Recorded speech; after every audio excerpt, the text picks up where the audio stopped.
Hi, Camp my name is Marcus Luxemberg, and I'm here to give you a Dvar on Parsah Terumah.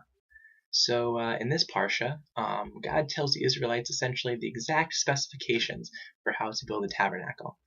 He says, this many cubits of this many cubits of that, where to put them all, how much gold to cover the entire thing in. And it seems like a lot of instructions, and not a lot of room for error, to be honest with you.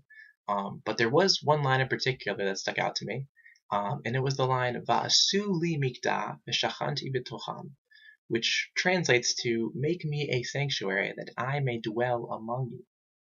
Uh, and if you think about that line for a second, doesn't it sound a little weird that God is telling the Israelites to make him a place so that he can dwell among them, when in reality, I guess God could be wherever he wanted to be. I mean, that's what I was always told. And so as I started to wrap my head around what this line meant, it occurred to me that there must be some significance not to God being there, but to us making a sanctuary for God. And so I thought about it for a while, and I asked myself, where do I see sanctuaries for God in my life? The first answer obviously popped into my head was camp, where I see God more than I ever see God in the rest of my year. But then I couldn't really think of too many more places. Of course, synagogue, and Friday night dinner when I get to have it with my family or my friends. But what about every day?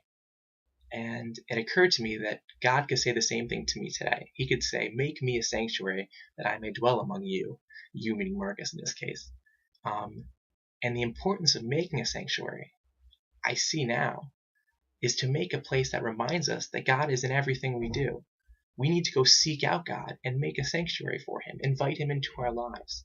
It can be a physical sanctuary, something that reminds us of God's presence, something special like, some awesome posters from camp with Hebrew on them that I took from my bunk after we were all done with them because they remind me of holy times and special people.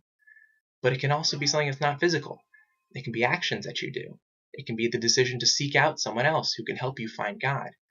Be it your rabbi or your friend from camp or your mom and dad or anybody, as long as you go on that journey to create some sort of place where God can dwell within you. And that idea, I'm going to try to carry past this Shabbat and past next year and maybe even past camp into every day that I can. Because when you're reminded that God is with you, that God wants to dwell among you if you give him a space to do that, everything becomes a little more holy. Everything becomes a little more special. And to be honest, everything becomes a little more like camp. And so I hope that all for you, that you can make a sanctuary for God to dwell among you, each and every one. And Shabbat Shalom.